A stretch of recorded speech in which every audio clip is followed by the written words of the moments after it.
네, 매주 수요일에는 기자들의 눈으로 정치권 사정 살펴봅니다. 오늘도 어김없이 경향신문 구교영 기자 그리고 시사인의 김은지 기자 두 분 나오셨습니다. 어서 오십시오. 네, 안녕하십니까. 네, 오늘 30도라면서요. 덥습니다, 점점 더워. 여름이 네, 점점 여름이 깊어지고 있습니다. 그래도 오늘 아침 창문을 열었더니 선선한 바람이 아침에는 그렇더라고요. 네, 또. 아침은 괜찮아요. 예. 근데 뒤로 갈수록 오후가 될수록 너무 뜨거워서 양산 꼭 준비하셔야 됩니다, 여러분. 양산. PPL인가요? PPL인가요? PPL 좀 들어왔으면 좋겠네. 혹시 양산 광고하실 분들 있으시면 뭐 아놀드 파머 들어온 줄 알았어 내가. 야, 아놀드 파마 오랜만이다. 야, 네, 아놀드 파마. 아놀드 파마 저희 희망하니까요. 광고 주시기 바랍니다. 요새 저희가 광고가 없어가지고 네. 자, 그래도 늘 저희들과 함께하는 더 착한 보험 저희가 소개하도록 하겠습니다. 자, 여러분들은 보험을 어떤 식으로 가입하셨나요? 대다수 분들이 전문 설계사가 아니라 가족이나 지인 등을 통해서 묻지마식으로 가입하시는 분들이 많으실 텐데요. 매월 나가는 보험료 또 필요한 보장들이 포함이 되었는지 그리고 지금 내가 보험료를 도대체 얼마나 내고 있는 건지 적정한 건지 아닌지 모르시는 분들이 태반입니다. 오늘 이런 분들을 위해서 믿을 수 있는 보험 전문가들 더 착한 보험 파트너스를 소개해 드립니다. 건강보험부터 자동차 보험, 화재보험까지 보험 관련된 모든 상담이 가능합니다. 여러분들도 아시겠지만 저희 취재 편의점뿐만 아니라 시사인 또 구교영의 정치비상고 그렇죠. 네. 여러 프로그램에 아주 광고를 많이 해주시는 진짜 착한 정말 착한 보험입니다. 검증된 업체이기 때문에 여러분들께 정말 딱 믿고 가입하시라고 추천드리는 그런 회사입니다. 요즘 유사 업체가 많다고 하니까요. 꼭 대표 전화 1644-1236, 1644-1236으로 연락 주시기 바랍니다. 지금 하셔도 좋습니다. 네, 들으시면서 한 귀로는 취재 편의점 들으시고 한 귀로는 전화 연결하셔서 착한 보험 상담 신청하시면 좋을 것 같습니다. 자, 본격적인 얘기를 좀 해봐야 될 것 같은데요. 방금 전에 제가 말씀드린 대로 저희는 간단한 한 줄 속보만 받았는데 정청래 대표가 사퇴를 했나요? 김은지 네. 기자님 어떤 내용인지 좀 정리해 주세요. 네. 오늘 정청래 대표가 사퇴한다라고 하는 사실은 좀 많이 알려져 있었는데요. 최고위원회 회의를 주재하고 끝으로 본인의 사퇴 이야기를 한 것으로 보입니다.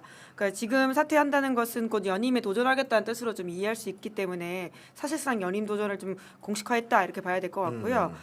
관련해 가지고는 이재명 대통령이 성공해야지 나도 성공한다. 뭐 걱정하지 마라 이런 이야기를 하고 있다라고 하는데 정 대표가 지난 이재명 정부 1년 성과를 좀 정리해서 당 대표실에 게재하는 모습도 보였다라고 합니다.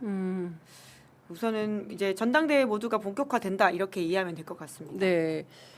구경 기자 어떻게 보십니까? 지금 저도 방금 전에 이제 나온 여러 가지 원고 내용들을 살펴보고 있었는데 가장 이제 중심이 되는 문장 같은 경우에는 이런 말을 했습니다. 저는 강력한 개혁 당대표의 깃발을 올렸습니다. 당원 주권 정당 1인 1표, 검찰 개혁, 언론 개혁, 사법 개혁 어느 것 하나 쉬운 것이 없었습니다. 이렇게 말을 하면서 어제의 개혁을 다 했다 하여 오늘의 개혁을 멈추면 내일을 열 수가 없습니다. 이런 말을 했기 때문에 아마도 사실상 오늘의 사퇴 선언이라는 것이 차기 당대표 도전 수순이라고 한다면은 어떤 깃발을 들고 선거를 치를 것인가, 전당대회에서 개혁의 깃발을 들고 나는 승부를 볼 것이다. 이런 선언을 했다고 평가할 수 있을 것 같습니다. 네. 눈에 띄는 대목은 이런 대목도 있네요. 김대중의 역사, 노무현의 역사, 문재인의 역사를 자양분 삼아서 이재명의 역사를 꽃피워야 합니다. 김대중, 노무현, 문재인, 이재명으로 이어지는 민주정부의 역사가 자랑스러운 대한민국의 역사입니다. 역사를 잊은 민족에게는 미래가 없습니다. 그리고 그 뒤어서 저는 강력한 개혁당 대표 이렇게 이어지는 것 같습니다. 이 정통성, 역사성, 나는 이 민주정부 사기를 이어가는 그 정통 적자로서의 당 대표야. 다른 후보들은 아닌가요? 그렇게 각을 세우려고 하는 것 같긴 합니다. 이제 아무래도 김민석 총리가 당권 도전에 이제 가셔야 됐다라는 이야기들이 많이 나오고 있는데 중국 출장을 다녀온 다음에 아마 당권 도전을 한다라고 알려져 있잖아요.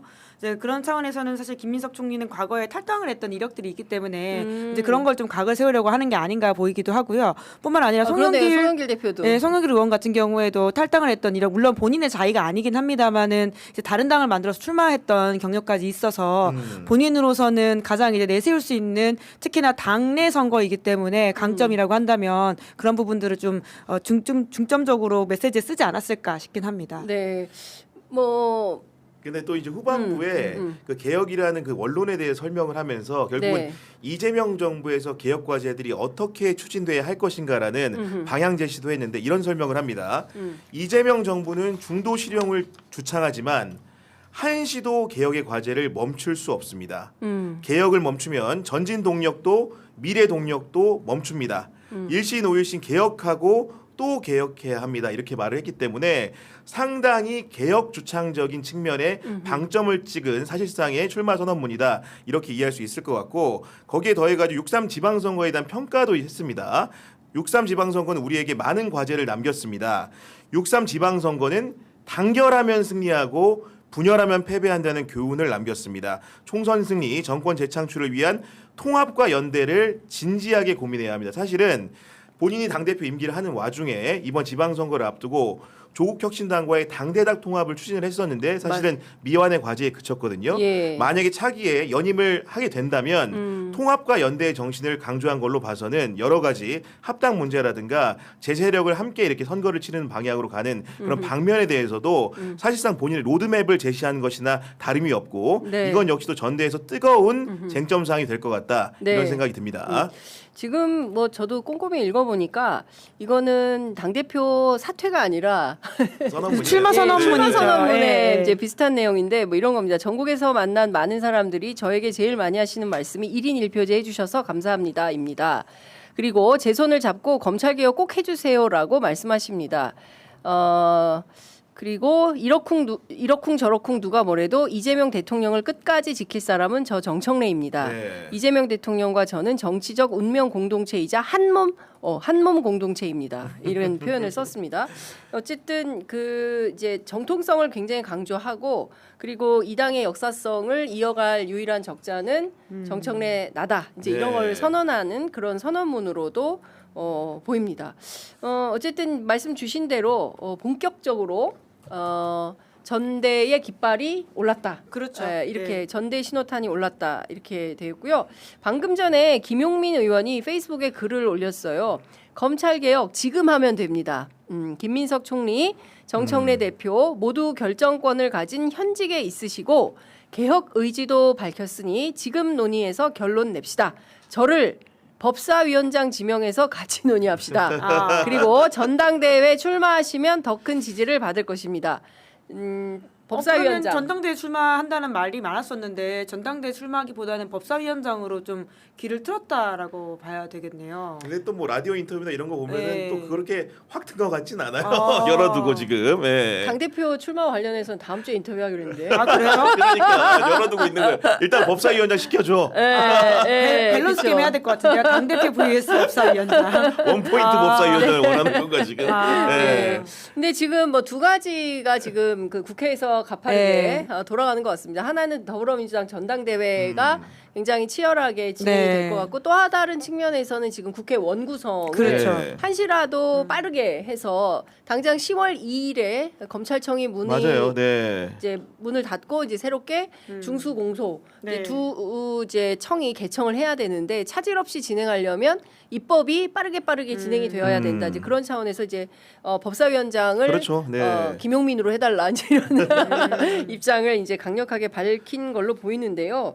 그것도 좀 여쭤보도록 할게요. 뭐 좀 원구성 협상은 지금 어떻게 되고 있는 겁니까? 그냥 확 책임으로 해버려라라는 여론이 우세한 것 같은데 어떻게 왜냐면은 읽고 계세요? 가장 교착이 되는 부분은 지금 법사위원장 자리인 거죠. 결국은 네. 모든 법안이 본회의로 갈 때 길목이 법사위이기 때문에 그렇습니다. 그 길목을 누가 가지냐에 따라서 결국 여야 판도라는 것이 네. 크게 바뀔 수 있는 상황이고 당연히 집권 여당인 민주당 입장에서는 네. 법사위원장 내줄 수가 없겠죠. 그럼에도 불구하고 지금 이미 국민의힘 같은 경우에는 본인들의 후보군까지 언론에 이제 어떻게 보면 알릴 정도로 뭔가 적극적인 의지를 피력하고 있지만은 법사위원장에 민주당이 내줄 리는 만무하기 때문에 결국은 그 원구성 협상이라는 것도 교착이 불가피할 것 같고 이 경우에는 이미 민주당 지도부가 여러 차례 협상이 안 되면 정면 돌파를 하겠다고 선언한 바 있기 때문에 법사위원장은 민주당 목이 될 것이고 그 중에서 누가 될 것이냐의 문제만 남은 것이 아닌가라는 생각을 좀 해보게 됩니다. 근데 원구성에 있어서 이제 법사위뿐만 아니라 이제 예결위, 과방위 뭐 전반적으로 왜냐하면 지난 그 전반기 국회에서 국민의힘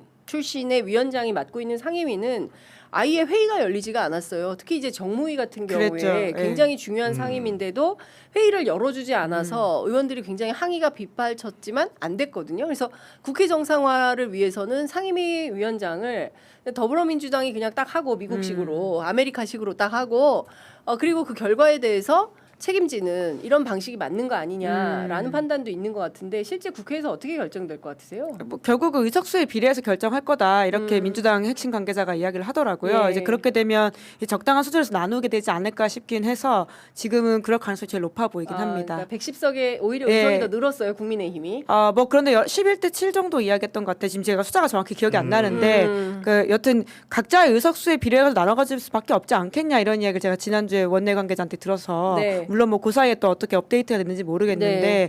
지금으로서는 이제 어디를 가져갈지를 두고 지지부진한 좀 협상이 있긴 하지만 그 정도 수준에서 그냥 밀어붙이는 건 별 문제가 없을 것 같다 이렇게 이야기를 하더라고요. 그러니까 결국에는 교섭단체끼리 나눠 먹는 이런, 그렇죠. 이런 거죠. 예, 예. 비교섭단체에게는 예. 네네. 국물도 없어. 근데 저는 비교섭단체도 하나 정도는 주고 이렇게 협치를 해야 서로 상생하는 게 아닌가 싶어요. 네. 그냥 콩할 만한 것까지 우리가 다 하겠다라고 하니까 진짜 좁네.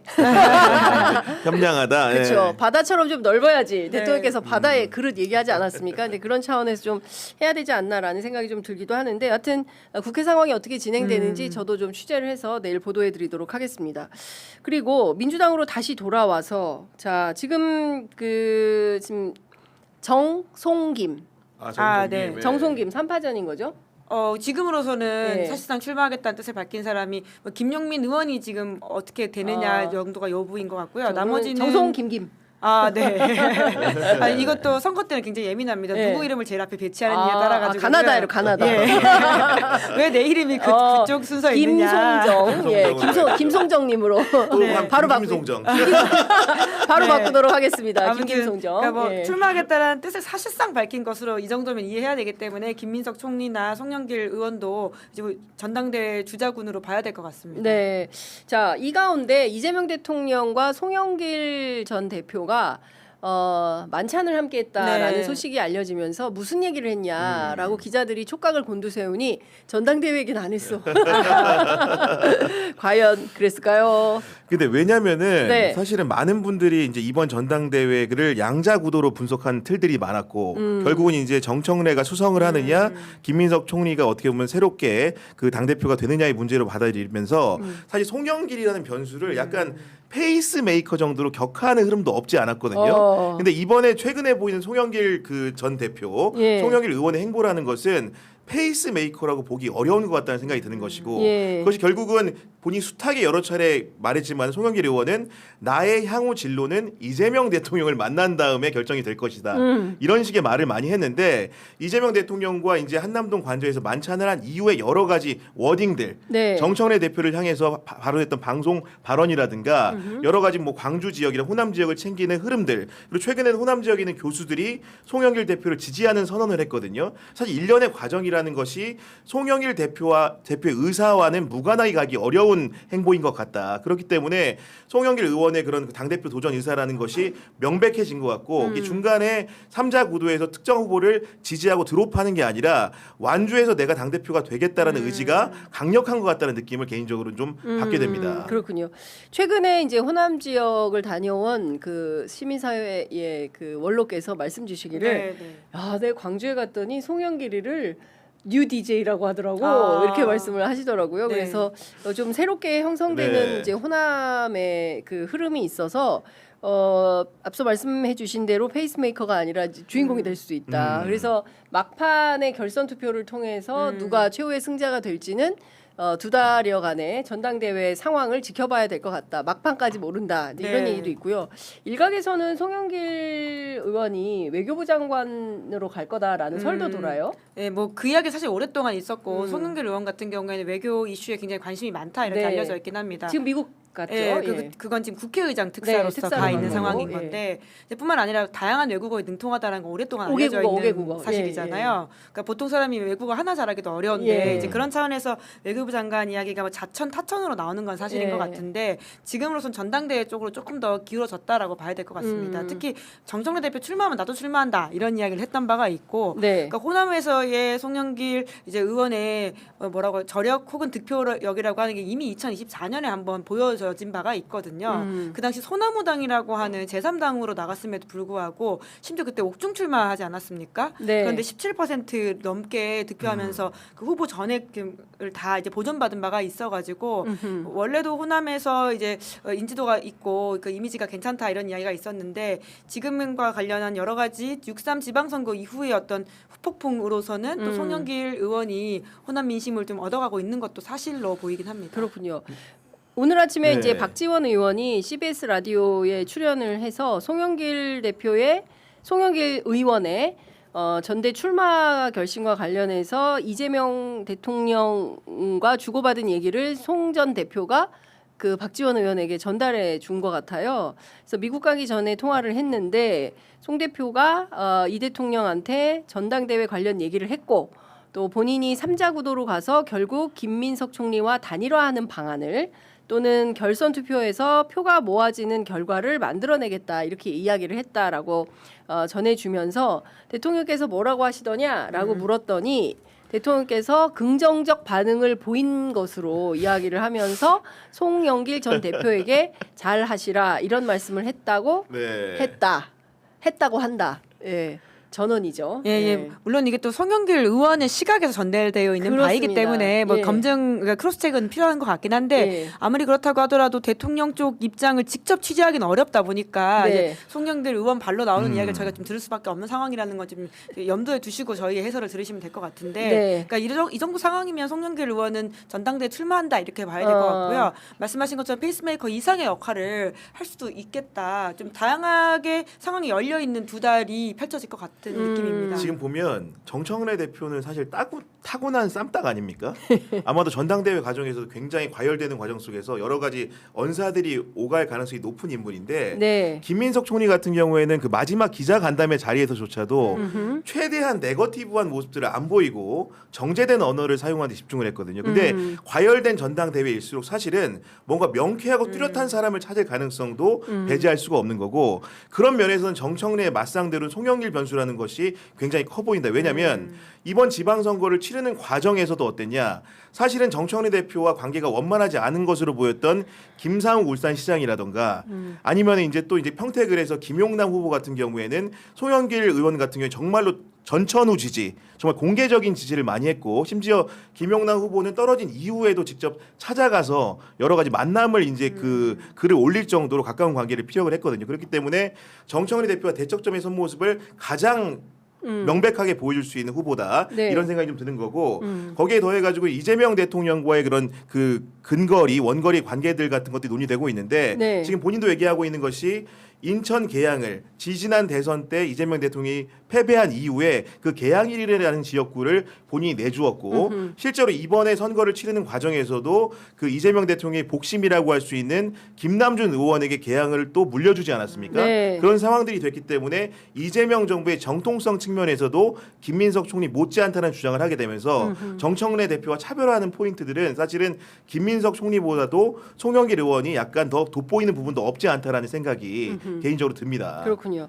자, 이제 앞으로 이제 김송정님, 이 김송정님께서 이제 어떤 걸 가지고 어떻게 할지 이제 지켜봐야 될 것 네, 같은데요. 네, 이제 제일 중요한 것은 의제 중심 아닌가 싶어요. 그러니까 그렇죠. 지금까지 네. 너무 이제 뭐 멸칭을 많이 그랬죠, 지금까지. 쓰면서 네. 네, 오늘 아침 이제 그 한겨레 칼럼에 김준일 우리 평론가가 아주 그 한겨레인가 단어의 경향인가 한겨레 한겨레 칼럼이었습니다. 맞아요. 네. 그 뭐 단어를 가지고 아주 그냥 문조털레유란 단어에 대해서 해설을 해주는 네. 칼럼을 썼죠. 그렇죠. 네, 그래서 굉장히 상세하게. 아주, 예, 네. 재밌게 읽었는데 이제 그런 거 말고 예. 네, 그런 수준을 좀 넘어서서 한 분은 미국 가고 한 분은 중국 갔어요. 그리고 이제 한 분은 이제 국내에 계시는데 이제 대한민국에 다들 이제 똑같이 임무와 이야기하는 것은 이재명 정부의 성공과 정권 재창출입니다. 이 정권 재창출이라는 게 어떤 특정 정당이 계속 뭘 해먹겠다, 권력을 갖겠다 이런 네. 차원이 아니라 그동안의 잘못된 친일 군사 독재 그리고 비상계엄 내란에 이르기까지 이 그릇된 역사의 네. 이 점철을 다시는 밟지 않겠다.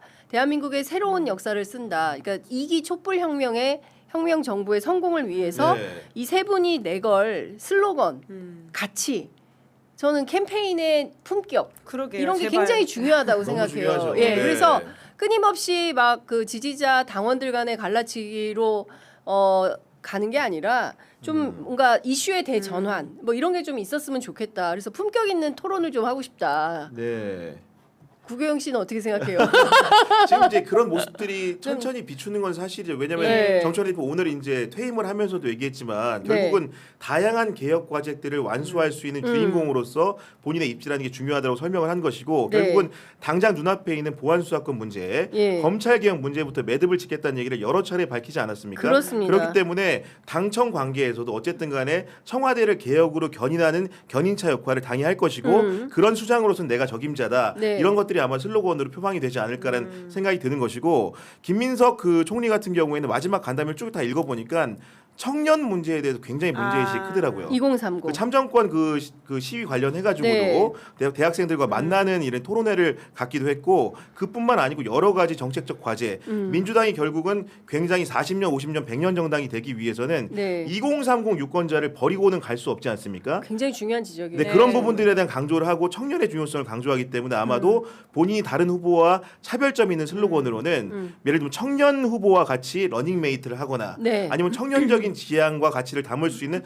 플랫폼을 출범시키거나 네. 그런 방식으로 이제 선거 운동을 하지 않을까라는 생각이 드는 거고 아마도 이제 송영길 대표 같은 경우에는 이번에 미국도 갔지만은 네. 결국은 국가 대사라는 것이 내치도 중요하지만 외치도 중요한데 대통령을 조력해서 어려운 한미 관계, 어려운 한중 관계들 풀어낼 수 있는 조력자로서는 송영길만한 사람이 없다. 그런 식의 슬로건을 갖고 네. 뭔가 또 승부를 하지 않을까라는 생각을 가벼이 해봅니다. 야, 네. 근데 지금 뭐 우리 구교영 기자님이 정리해주신 얘기만 들어도 누구 찍어야 되지? 이렇게 갈등이 될 것 같아요. 아 진짜 더불어민주당 당원분들께서는 네.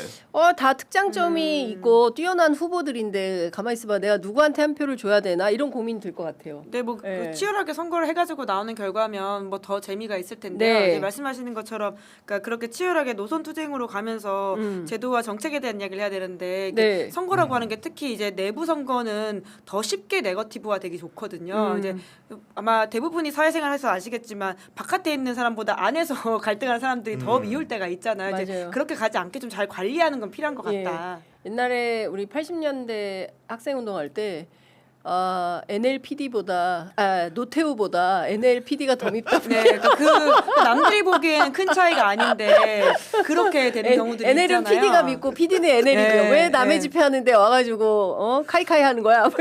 세 분 다 NL 아닌가요? 지금 이 세 분은 뭐 다 대충 그렇게 알고 이 세 있는데. 분은 다 NL인 것 같습니다. 그 시절에 함께 했는데 지금은 경쟁자가 됐으니까. 예, 이 세 분이 이제 그 시절에는 노태우 다 PD가 싫어했죠. 없네. PD가 없으니까 지금 민주당 당대표 선거에. 그러네. 예. 하여튼 그랬던 시절이 있는데 되게 중요한 말씀이세요. 그러니까 내부에서 갈등하느라고 외부의 적을 잘 못 보는 것 같은데 자, 이 병원 가신 분 얘기 잠깐 해보겠어요. 장동혁 대표. 오늘 퇴원했다고 합니다. 퇴원했어요? 예, 퇴원할 예정이라고 아까 속보가 나왔었고요. 건강 회복했대요? 예, 그래서 오후에 좀 다행입니다. 입장을 이제 내면서 기자들과 만나서 이야기를 할 거라고 해서요. 오후 입장이 나옵니까? 예, 취재 가야겠네요. 예, 그러니까 지금 그런 상황인데 장 대표 입장에서 좀 마음이 급한 게 이제 본인이 잠깐 당에서 자리를 비운 사이에 어제 선관위 막 치고 들어옵니다. 예, 개혁이라고 하는 사실은 보수 정당으로서는 뭐 사실 이건 일반인들의 모두의 어떤 보편적 감정이죠. 선관위 개혁이라고 하는 어떤 움직일 수 없는 중요한 주제를 가지고 어제 이성권 이제 대한감일의 이제 간사가 주최하는 토론회가 있었습니다. 근데 네. 그 자리에 국민의힘의 주요 소위 말하는 친윤계 의원만이 아니라 한동훈 무소속 의원 그리고 천하람 개혁신당 원내대표까지 함께하는 모습이었거든요. 그러니까 한 줄에 주호영, 김기현, 김성태, 한동훈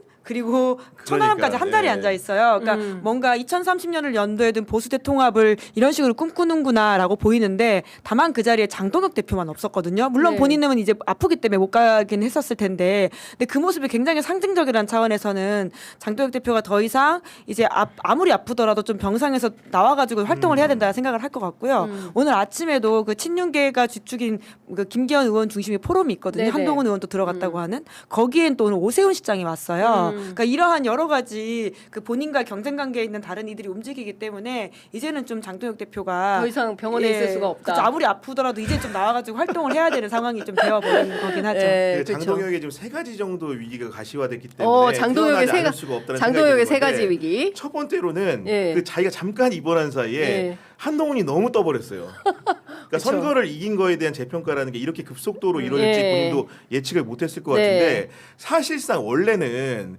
그 본인 그 한동훈의 선거를 그 도왔던 사람들을 선거 이후에 사실 여러 가지 제재를 가해도 모자랄 판국이었는데 그런 게 아니라 오히려 여러 가지 부산에 있는 의원들이 한동훈 의원과 만나는 모임이 생긴다거나 아니면 그 국민의힘에서 주력하는 의원들이 중진 의원들이 하는 포럼이나 세미나에 한동훈이 모습을 드러내기 시작했거든요. 예. 한동훈의 높아진 위상 때문에 장동혁이 상당한 위기감을 느낄 수밖에 없고 한동훈이 올라가면 장동혁이 내려가는 건 필연이기 때문에 장동혁이 올라가면 한동훈이가 내려가죠. 네. 그런 상황들이기 때문에 그런 상황을 견디지 못했을 가능성이 높고 거의 청기백기 수준이네요. 그리고 이제 두 번째로는 정점식이라는 사람을 좀 많이 믿었던 것 같아요. 정점식. 근데 오늘 이제 언론의 인터뷰에서도 나왔지만은 네. 정점식 원내대표가 정책위 의장할 때 당대표 수하에 있을 때랑 네. 독립된 의원 선거로 뽑혀서 선출직 원내대표일 때랑 입장이 다른 겁니다. 다르죠. 굉장히 방어적이로 수세적으로 얘기하는 것 같으면서도 장동혁 지도부의 잘잘못을 가리는 입장을 취하고 있거든요. 더군다나 또 정점식이라는 사람이 뿌리를 따져보면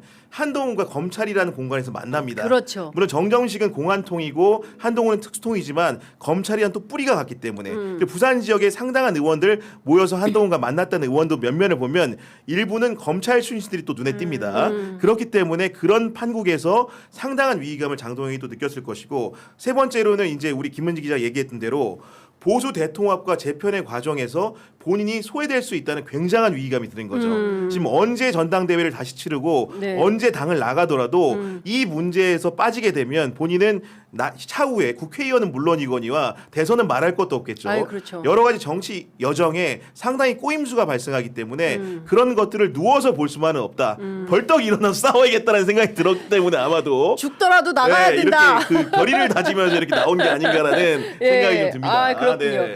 그래서 그런지 뭐 연어술 파티는 대한민국 역사상 가장 끔찍한 조작 선동이다라고 하면서 역시 민주당의 각을 세우고 이재명 대통령의 각을 세우는데 저는 다 떠나서 그래도 서로 에티켓, 예의는 있어야 되는데 대통령이라는 이름을 안 붙여요. 그건 좀 됐습니다. 아 근데 너무 네. 심한 것 예. 같아요. 그래도 그냥 무슨 그 시장판의 장사미사들은 아니잖아요. 그러면 본인도 직책이 있고 그러면 장동혁 이러면 안 되는 거잖아요. 그렇죠. 장동혁 대표라고 네. 이제 이렇게 공적인 자리에서는 불리우기 때문에 본인도 이재명 대통령이라고 붙이는 게 맞다.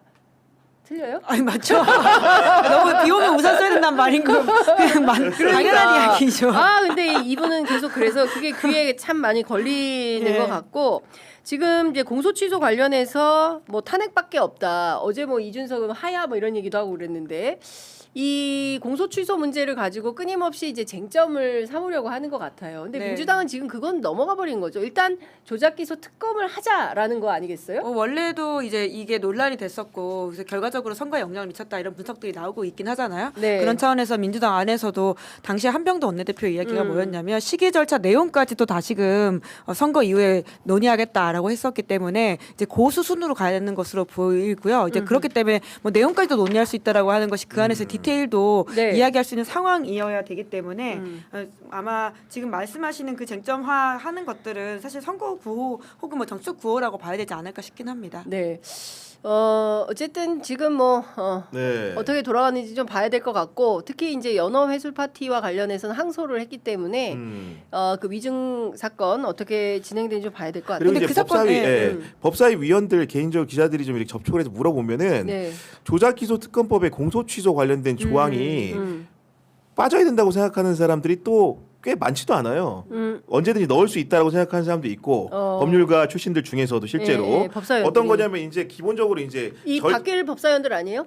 물론 전직, 바뀔 법사위원들이기 때문에 실제로 네. 그 자리가 유지될지는 알 수 네. 없겠지만은 그래도 과거에 이제 검찰에 몸담았던 분조차도 제가 얘기를 들어보면 예, 예. 기본적으로 이제 그 이 특검의 수사와 그런 공소 취소라는 것이 그 순차의 문제라고 생각을 하는 경향이 있는 것 같아요. 그렇죠. 어쨌든 간에 만약에 특검에서 예. 혐의 구중이 안 되면은 공소 취소가 안 되는 거잖아요. 그렇죠. 특검에서 만약 기소해서 혐의 구중에 유죄가 나오면은 그럼- 나중에라도 법무부를 통해서건 검찰을 통해서건 취소되는 게 당연한 수순이잖아요. 그렇죠. 그렇게 당연한 수순이나 이제 여러 가지 프로세스의 과정 중 절차에 있는 문제이기 때문에 이 조항을 정치적인 이유로 빼야 되느냐라는 문제의식을 갖는 분들도 꽤나 있는 것 같습니다. 그렇기 때문에 지금 선거도 이제 종료된 시점이고 예. 여러 가지 합리적 조항을 구성한다고 한다면은 이걸 넣을 수도 있다라는 의견이 있는 것 같고 거기에 더해가지고 이제 법사위원장이 또 누가 되느냐의 문제가 상당히 중요하겠죠. 지금 결국은 보안소속감 문제를 재헌절 이전에 매듭을 짓는 것도 네. 어떤 사람이 법사위원장이 되느냐에 따라서 달려 있지 않습니까? 그렇죠. 마찬가지로 그런 강경한 입장을 가진 사람이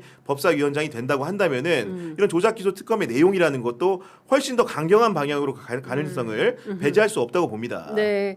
어쨌든 지금 이제 하반기 국회 원구성이 더 늦으면 안 될 것 같고요. 네네. 그 오늘이 며칠이죠? 24일이죠. 예. 다음 주에는 결론이 나야 될 것 같습니다. 그러긴 7월 하죠. 네, 그렇죠. 7월 네. 그 첫날에는 대체로 이제 윤곽이 잡혀야 그래야 이제 후반기 국회가 어떻게 돌아갈지에 대한 견적을 낼 수 있기 때문에 원구성 협상을 더 이상 늦출 수는 없다. 그러면은 개혁의 시계가 그만큼 더 느리게 가는 것이다라는 말씀을 좀 드리겠습니다. 자, 그리고 이재명 대통령 국정 운영 평가 최근에 이제 여론조사 뭐 내일 모레 또 갤럽 조사가 발표될 텐데 5주 연속 하락세를 보이고 있는 것에 대해서 상당한 위기감을 갖고 있는 것 같습니다. 네. 사실 제가 어제 소개를 안 드렸는데 이제 청와대에서도 관련된 그 피지를 좀 발표를 그래요? 했어요. 네. 그래서 어떤 내용을 밝혔냐면 뭐 핵심은 이미 언론에 다 보도가 된 바입니다.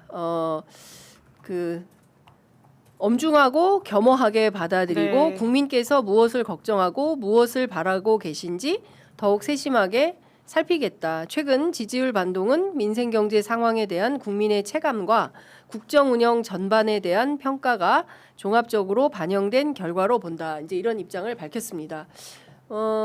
대통령께서 지난주 금요일에 있었던 그 기자 브리핑을 통해서 본인은 특별히 달라진 건 없다. 매일 열심히 뛰고 네. 있다. 다만 달라진 게 있다면 선거를 계기로 네. 해서 그 전과 그 전후가 완전히 달라지는 거죠. 지금 5주면은 한 달 내내 이렇게 내리막길을 네, 가고 네, 있는 네. 거여서 자 대통령이 이런 인식은 좀 또 국정 수행 평가가 계속 이렇게 하락하는 원인 어디에 있다고 보세요? 그러니까 저도 무엇보다도 선거 결과에 따른 어떤 그 후과라고 보일 수밖에 없다라고 네. 생각하는데요. 아까도 말씀드렸지만, 그러니까 보수 유권자와 보수 정치가 굉장히 활성화되어 있는 상황입니다. 그러니까 6.3 지방선거가 단순히 어디가 지고 어디가 이겼다, 뭐 12대 4다, 혹은 뭐 여러 가지 평가가 있을 수 있겠지만 보수 유권자 혹은 보수 진영 입장에서는 2030년을 기대해 볼 수 있는 선거라고 하는 차원에서 굉장히 기점이 되는 선거거든요. 네. 그러니까 윤석열 정부 내내 굉장히 보수 세력은 그 내분과 그리고는 윤석열의 폭정으로 굉장히 고생을 오랫동안 했었었고요. 그러다 보니까 당대표 중에 단 한 명도 임기를 채운 사람이 없을 정도로 끝없는 비대위 체제였습니다. 그렇습니다. 장동혁이 최초로 임기 채우는 사람이냐라는 농담이 나올 만큼 굉장히 어려움을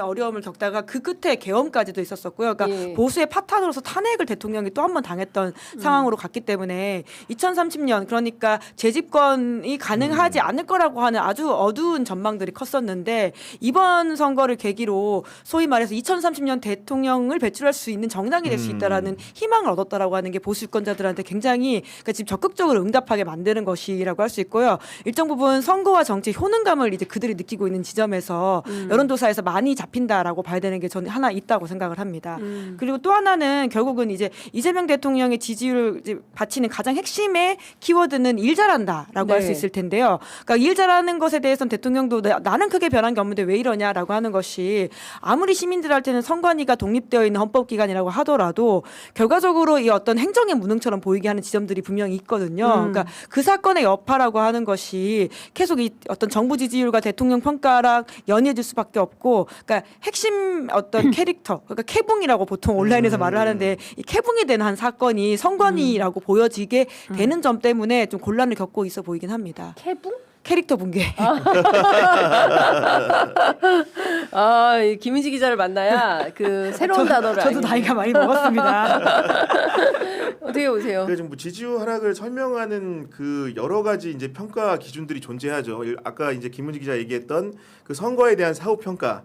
사실 이기는 선거를 만들지 못한 뭐 정당에 대한 불만 혹은 국정에 대한 국정 운영에 대한 불만이 한 축이 있을 수가 있을 것 같고 또 이제 최근에 보면 이제 디테일하게 분석하는 과정에서 그 선거 사후의 수습 과정에서 보였던 당청 간의 관계를 두고 다양한 해설들이 나오는 것도 사실입니다. 그 요인도 국정 지지율 하락 요인으로 보고 있기 때문에 일부 같은 경우에는 뭐 진영 내에 사실은 그 코어 지지층이라고 할 수 있는 사람들을 자극하는 변수가 청와대 발로 좀 있었다는 주장을 하면서 예를 들면은 인사 문제에서 사실은 탕평을 제시했지만 우리 편을 쓰지 않는 문제들 그리고 검찰 출신을 다수 중용한 부분들에 대한 불만들을 코어 지지층이 피력하면서 가치 동맹이라는 것이 균열이 되기 시작했다는 주장을 하는 분들도 있는 거고 또 반대로 그 예전에 문재인 정부 같은 경우에도 지방선거를 굉장히 훌륭하게 잘 치렀지만 네. 그 이후에 급속도로 지지율이 붕괴된 거는 민생 문제가 컸거든요. 최근에 보면은 고환율 그 조건이라든가 여러 가지 이제 경제 외생 변수가 안 좋은 상황에서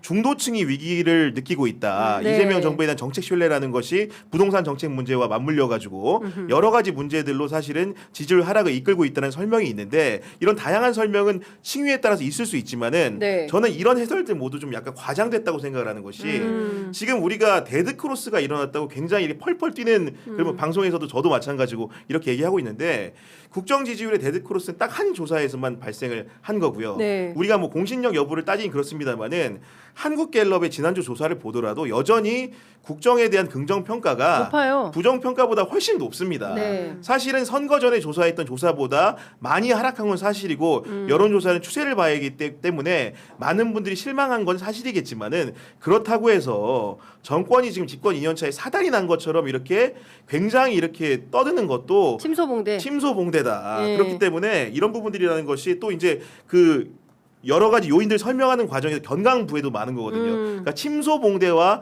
경강부회가 많은데 그런 부분들은 좀 경계를 했으면 좋겠다. 결국은 이런 말들이 수렁을 낳아가지고 정권이 점점 더 어려워질 수도 있는 겁니다. 예. 모든 사람들이 그렇게 떠들 거거든요. 앞으로는. 예. 저는 네. 구경영 기자가 굉장히 중요한 지적을 했다고 생각해요. 그러니까 저도 물론 이제 매주 월요일에 발표되는 조사이기 때문에 그 조사를 유의 깊게 보고 그렇기 때문에 대통령실에서도 청와대에서도 이제 입장을 낸 거예요. 왜냐하면 대통령 지지율이 좋을 때는 메시지를 내지 않아요. 그럼요. 아, 네. 한 번도 그런 적이 없어요. 그리고 숫자에 연연하지 않는다.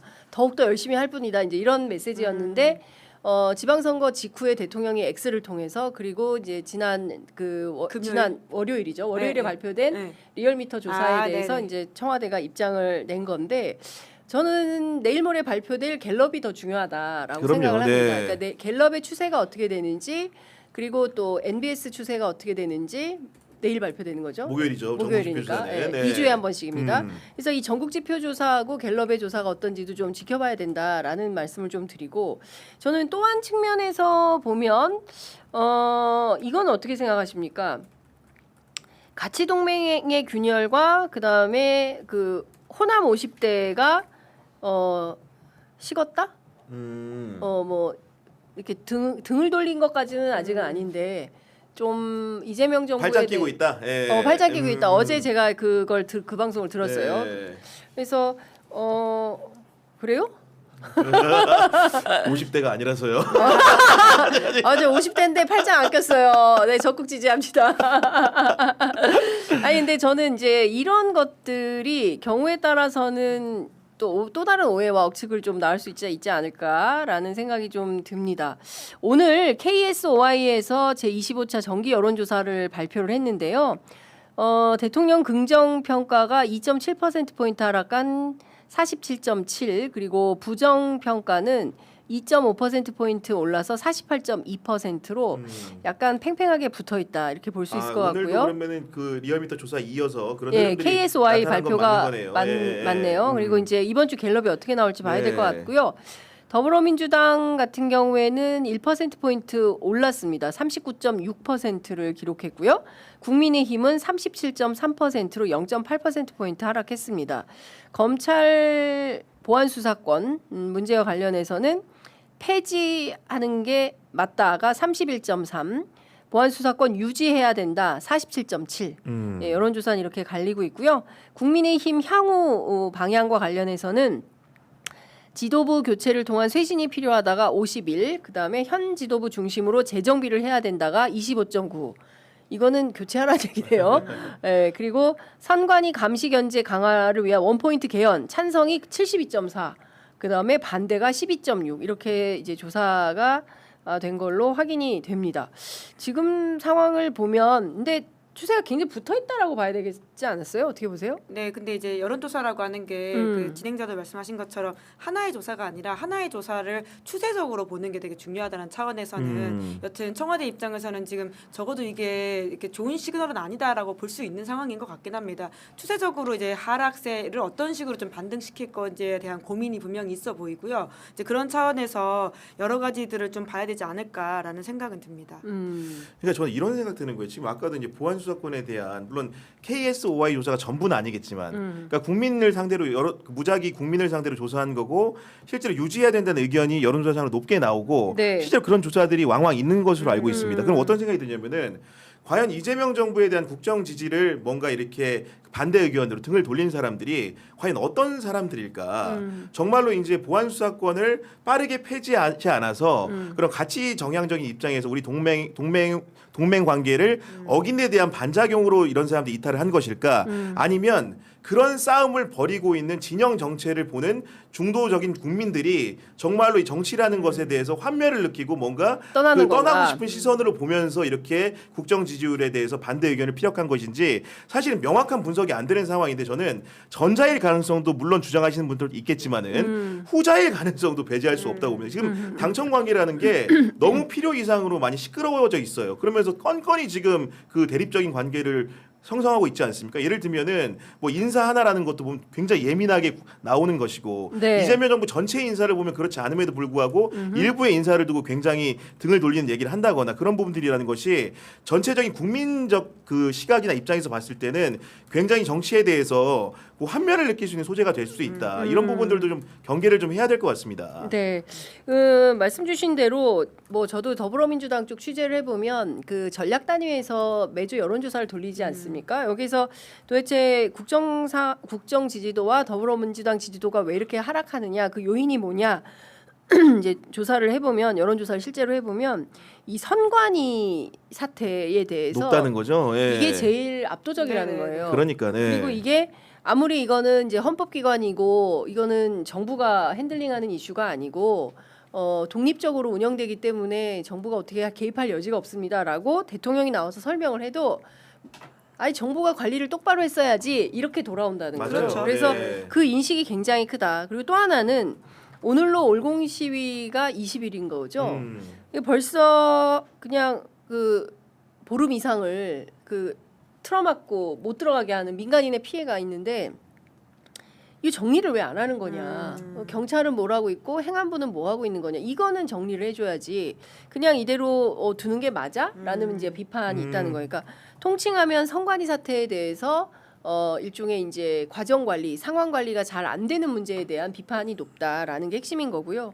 그리고 또 하나는 앞서 말씀 주신 대로 물가가 너무 높아요. 그러니까 네. 환율이 또 너무 높아요. 그러니까 주식이 올라서 좋은 사람들은 떼돈 벌었다. 뭐 30대 부부 20억 떼돈 벌어가지고 이제 학교 그만둘 생각한다. 교사 부부가 뭐 이제 이런 그래요? 언론 보도도 나오고 네네. 뭐 100억 벌었다더라. 뭐 여러 가지 뭐 이런 보도가 나오고 있지만 그 다 딴 나라 얘기고 예. 정작 내 주머니는 텅텅 비인 거죠. 특히 이제 2030 청년 세대의 이 자산 격차에 대한 박탈감이 커서 어제 대통령도 X를 통해서 이제 그 지점을 하고 그 지점을 이제 지적한 건데요.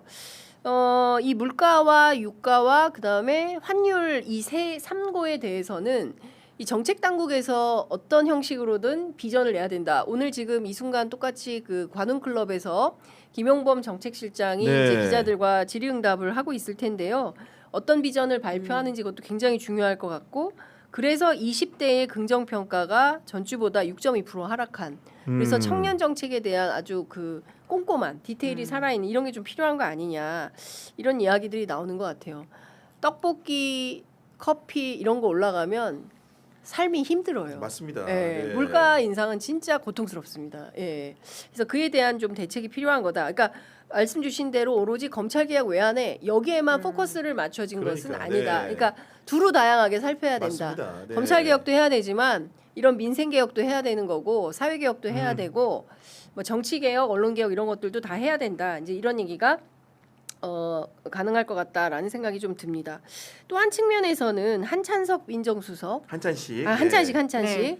그다음에 인요한 적십자사 총재 이런 인사에 대해서도 지지층 간에는 조금 비판과 불만이 있는 것 같은데 특히 인요한 그 적십자사 총재에 대해서는 한지아 의원이 국민의힘 한지아 의원이 네. 비판을 하고 나섰어요. 그러니까 저는 충분하게 그 인요한 이제 인사와 관련해 가지고는 물론 대통령이 이제 재가를 하는 자리이지 뭐 추천을 했다거나 이런 건 아님에도 불구하고 계엄의 엄중함 그리고 2024년 12월 3일을 생각한다면 그 당시에 계엄을 편들거나 그러니까 탄핵에서 명확한 입장을 취하지 않았던 분들에 대해서는 또 공적 자리를 맡는 것이 맞지 않다고 생각을 합니다. 이제 그럼에도 불구하고 저는 한지아 의원이 그런 비판을 한다는 것에 대해서 좀 이물감을 느끼는 편인데요. 네. 왜냐하면 지금 굉장히 실용적인 어떤 상황에서 한지아 의원이 사실상 뭐라고 할까요? 그 자기 어떤 팀의 리더라고 생각하는 한동훈이라고 하는 의원이 지금 원내에 들어와 가지고는 호랑이 잡기에서 호랑이 굴러 가는 행보. 그러니까 지금 소위 말하는 친윤계 특히 계엄과 탄핵에 있어 가지고는 부정적 역할을 했던 김기현 의원이라든지 나경원 의원이 함께하는 그 포럼에 들어가 가지고 뭔가를 하겠다라고 하고 있는 상황이거든요. 그럼 이거에 대해서는 비판하지 않으면서 그런 인요한 인사에 대해서만 비판을 하는 것이 좀 어색하다라는 느낌을 받게 되어 가지고 둘 다 좀 비판을 해주시면 좋겠다는 생각은 듭니다.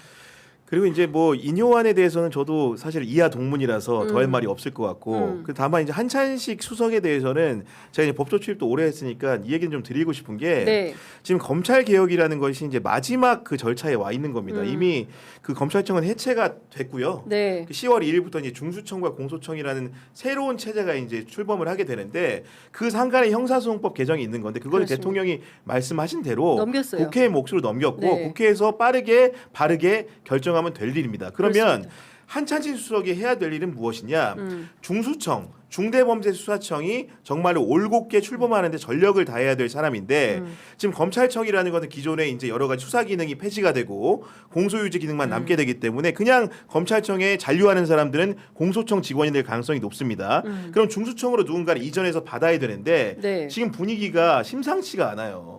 이미 지금 중대범죄수사청에 대해 가겠다고 하는 검찰청에 있는 검사 수사관 비율이 상당히 적은 것이 자체 여론조사를 통해서 확인이 됐고 법무부 같은 경우에도 1000여 명 정도가 가면 6대 범죄 수사를 할 수 있다라고 주장을 하고 있지만 실제로 이제 소관 부처인 행안부 같은 경우에는 4천여 명의 인력이 필요하다는 주장을 하고 있어요. 같은 부처 안에서도 의견 조정이 안 되는 상황입니다. 그렇다고 한다면은 검사와 수사관을 설득해서 우리 국민들이 어떻게 보면 우여곡절을 겪지 않도록 중대범죄수사청을 잘 창립시킬 책임감이나 막중한 의무가 대통령에게는 있는 겁니다. 대통령으로서는 그런 수단으로서 검찰 출신을 선호할 수밖에 없었다고 보여지고요. 그러니까 다독여서 절로 그렇죠. 보내야 되는데 안 가겠다고 그런 버티는. 상황에서 최대한 어필할 수 있는 포인트가 있는 기획 업무를 많이 해본 한찬식 전 검사를 선택을 할 수밖에 없었을 것 같고 제가 다수의 그 전직 검사들을 많이 알지만 네. 이런 자기 손에 피 묻히는 일을 하겠다는 전직 검사는 아무도 없습니다. 아마도 한찬식 정도밖에 없었기 때문에 선택지가 좁았을 것이다. 한찬식에 대한 여러 가지 뭐 비난 비판 포인트들 대통령이나 청와대가 모르지 않을 거라고 봅니다. 어쩔 수 없는 선택이라고 보는 것이고 그런 측면에서 조금 그 의미를 좀 헤아리고 지켜볼 필요도 있는데 필요 이상으로 분노하고 있는 느낌이 든다. 네. 개인적인 생각은 좀 그렇습니다. 그러니까 지금 소위 그 고민정 의원을 비롯한 이제 친문 의원들은 왜 하필이면 동부지검장에 있을 때 환경부 블랙리스트 같은 거 수사했던 친문을 표적 삼아 수사했던 그런 검사장이 네. 꼭 와야 되냐? 다른 검사 없냐? 이제 이런 이제 비판을 하는 거고 하필이면 또 왜 김앤장 출신이냐? 똑같이 꼭 그럴 필요가 있는 거냐? 다른 후보는 없냐? 이제 이런 이제 비판이 있는 건데 말씀 주신 대로 이제 기획통이 필요하고 이제 검사들을 다독일 수 있는 선배 중에서 그래도 좀 뭐라고 됩니까?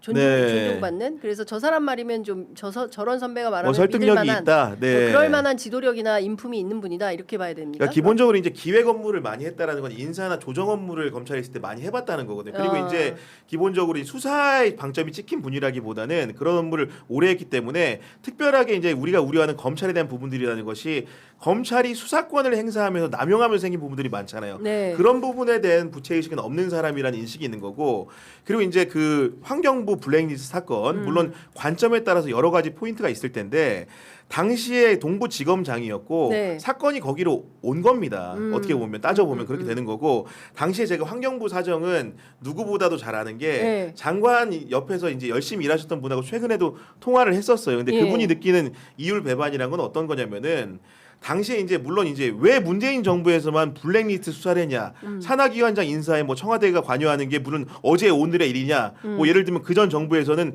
안 그랬느냐 이런 수사를 한 거 자체가 문제라고 하면 제가 할 말은 없는 거고요. 네. 다만 그런 부분들이 수사가 되는 과정에서 환경부 자체가 겪었던 소외감도 분명히 존재했던 게 당시에 원래 그 주진우 부장검사가 이끄는 형사육부의 수사 방향이라는 것은 네. 더 높이 가길 바랬던 것 같아요. 근데 당시에 보면 환경부 장관, 부처의 장관과 청와대에 있는 비서관이 처벌받는 선에 끝났는데 네. 수석까지도 노린 수사였다라는 게 당시에 겪었던 사람이 중론인 거고 네. 당시에 문재인 정부 청와대에 서운했던 점이라는 것은 그 부분에 신경을 썼는데 실제로 부처에서 그런 일이 최초의 수사가 됐을 때는 네. 충분한 조력을 받지 못했다라는 또 푸념도 있는 거예요. 그렇기 때문에 이 사안을 볼 때 약간 입체적으로 볼 필요도 있다는 생각이 드는 거고 이거 하나만 주고 문재인 정부를 겨냥했던 사람을 어떻게 이재명 정부의 민정수석에 안 치느냐 이렇게 문제 제기하는 것은 너무나 단선적인 지적 같다. 거기 보태서 말씀드리면 그 지금 이번에 그 수석급이라고 할 수 있는 국가안보실 1차장에 네. 강건작 장군이 가셨잖아요. 네.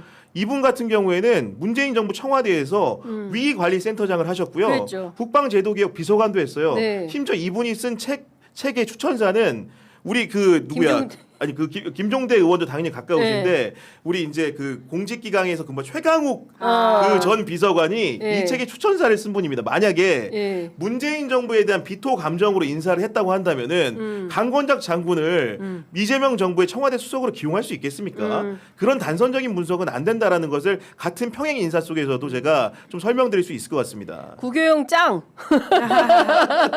이라고 댓글창에 이제 네. 하나 있는 거겠죠. 아유 귀합니다. 농담입니다. 예, 귀합니다. 하나가 귀합니다. 예. 네. 네, 말씀 주신 대로 제가 보기에는 이런 게 있는 것 같아요. 그 이제 저는 이제 촛불혁명 정부를 굉장히 중요하게 생각하는데 2016년에 1,710만 명이나 되는 시민들이 거리로 쏟아져 나와서 우리가 촛불혁명을 성공적으로 했습니다. 세계가 추앙하는 그런 시민혁명을 한 거예요. 그래서 문재인 정부가 탄생을 했고 문재인 정부가 상당 부분의 개혁을 할 거다라는 기대가 컸어요. 제가 어제 경향TV에서도 말씀드렸지만 근데 미진했어요. 잘 안 됐습니다. 그리고 일부분은 왜 저렇게 할까? 좀 무능한 거 아니야? 라는 비판이 있었던 거죠.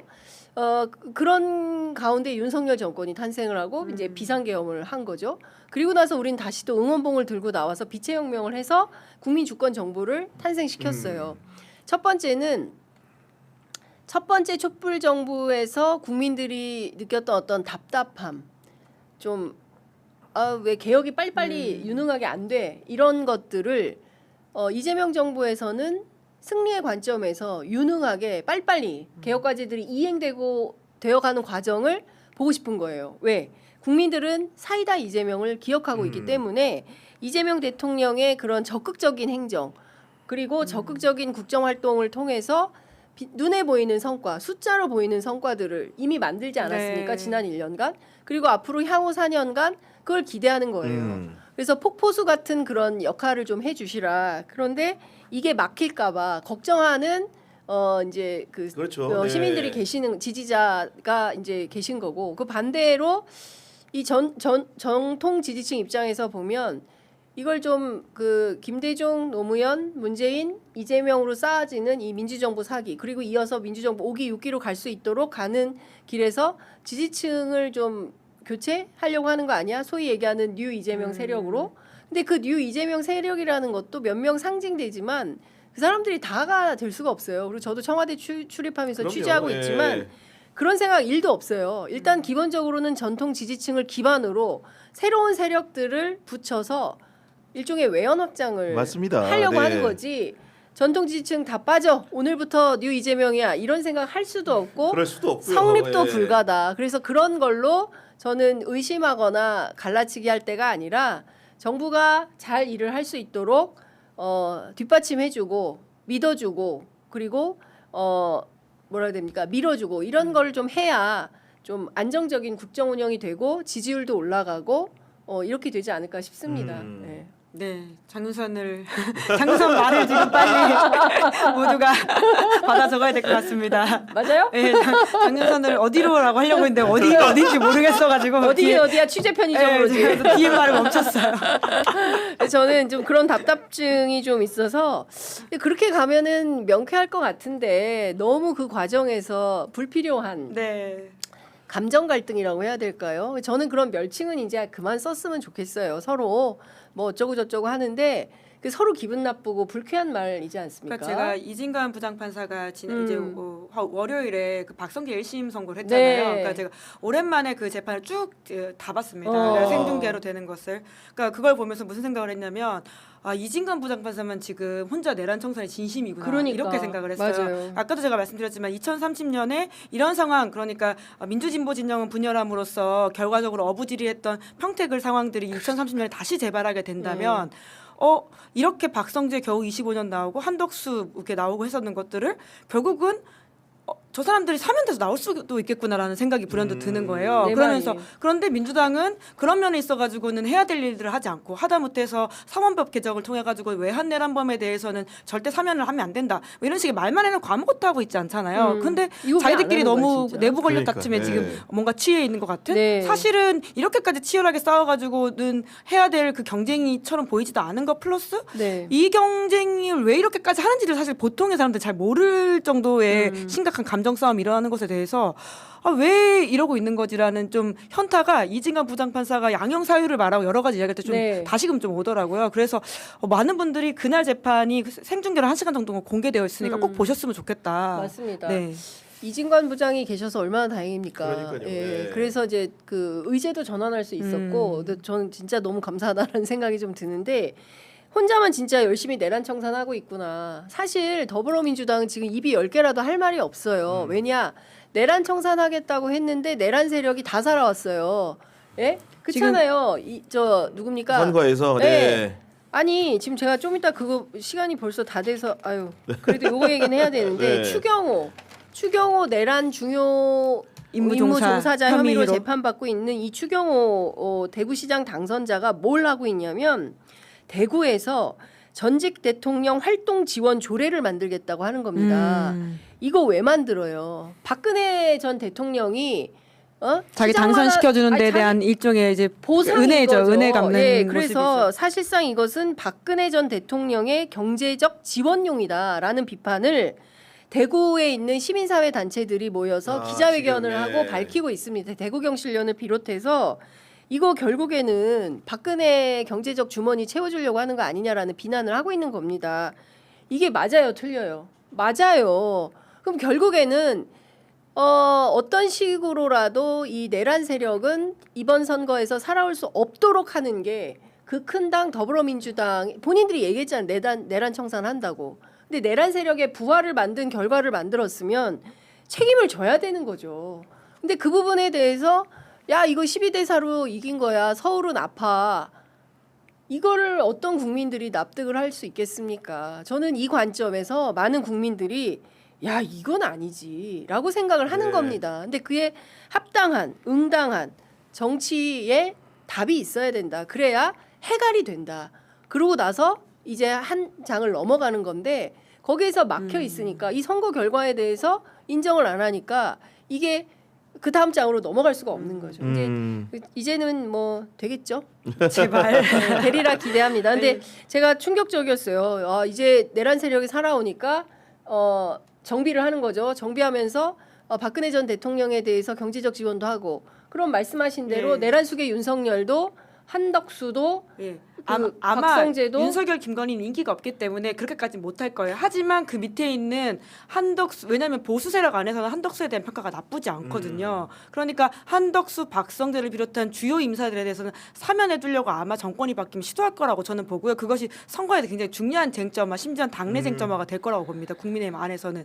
그리고 정말 냉정하게 말해서 정권이 교체가 되게 되면 지금 보안수사권, 보안수사 유지권 논쟁은 아무 의미가 없어요. 다 돌아가겠죠, 법으로 다시 그냥 원래대로. 만들면 되는 예. 것이거든요. 그러니까 그런 차원에서 사람들이 2030년을 굉장히 중요하게 여기고 있는데 지금 아주 한 눈앞에 본인들의 총선 공천권과 그리고는 그 당권 가지고만 싸우는 이 행태라고 하는 것이 좀 답답한 거죠. 소탐 대실인 예, 거죠. 예. 당장 제 눈앞에 이익에만 골몰하느라고 대한민국 전체의 운명이 걸린 국익을 놓치고 있는 거 아니겠습니까? 그러니까 저희 같은 뭐 그 구경의 정치 비상구나 김은지의 뉴스인이나 취재 편의점이나 생각보다 큰 힘은 없어요. 뭐 우리가 막 동접이 수십만이 맞아요. 되거나 예. 뭐 최근에는 저희는 만도 안 되고 정치에서 아, 좋습니다. 잘 나가요. 좋습니다. 아, 부럽습니다. 안 그렇습니다. 또. 예. 예. 아니 힘은 작지만 목 놓아 외치는 이유는 아니, 대한민국 민주주의를 이렇게 완전히 부러뜨린 그 세력이 다시 돌아오는 거를 길을 터준 사람들이 그냥 됐고 난 또 다음 이게 말이 되냐는 거예요. 그러니까 그 부분에 대해서는 국민들이 엄중하게 묻고 그러니까요. 있다. 이거에 네. 대해서 처절한 패장이 되신 분들은 처절한 반성이 필요하다. 그리고 그 토대 위에서 국민들이 부를 때까지 계셔야 된다. 네. 이거저거 질문하고 이거 답변하라 요구하고 이럴 때가 아니다라는 생각을 합니다. 저는 국민 앞에 무조건 겸허해야 국민의 선택을 받을 수 있다고 맞습니다. 생각을 네. 합니다. 우리 정치가 그렇게 돼야 건강성을 회복한다. 저는 국민들이 그걸 요구하고 있다고 생각합니다. 아, 오늘 네. 너무 시리아 방송되고 많이 여튼 마음이 많이 허하신 분들, 답답하신 분들은 네. 이진강 네. 부장판사의 1심 박성재 1시간짜리 영상을 보시면 많은 네. 위로가 되실 거다. 네. 이런 이야기 좀 드리고 싶습니다. 그렇습니다. 만약에 이제 저희 애청자분들도 화가 많이 나셨어요. 그래서 장윤선 똑바로 해 이런 말씀들 많이 주시는데 저도 막 고민을 해보고 저도 좀 억울하더라고요. 열심히 취재해서 보도했을 뿐인데 왜 이러시지 그랬는데 제 탓이요. 모든 것은 저의 탓이옵니다. 저희들이 더 열심히 취재해서 현장 뛰면서 더 어렵고 힘든 그리고 고통스러운 현장 다니면서 취재해서 어떻게 대한민국 사회를 더 올바르게 올곧게 헤쳐나갈 수 있는지 그 길을 모색하도록 하겠습니다. 오늘 두 분 말씀 너무 잘 들었고요. 너무 많이 떠들었네요. 아니야. 선배가 너무 많이 떠들었어요. 함께 이야기한 거죠. 네, 말씀 잘 들었습니다. 네, 고맙습니다. 감사합니다.